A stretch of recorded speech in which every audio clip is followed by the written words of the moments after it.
মদিনায় নবীজি সাল্লাল্লাহু আলাইহিসাল্লাম যখন মসজিদে নববী নির্মাণ করেন তখন তিনি একটি খেজুর গাছের গুড়ির পাশে দাঁড়িয়ে জুমার খুতবা দিতেন।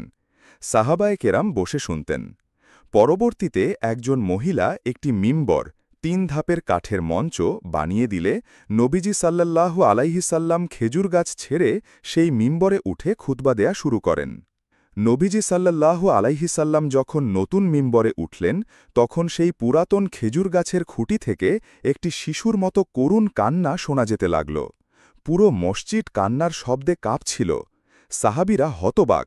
এটি কোনো সাধারণ শব্দ ছিল না, বরং এমন কান্না যেন বুক ফাটা আহাজারি।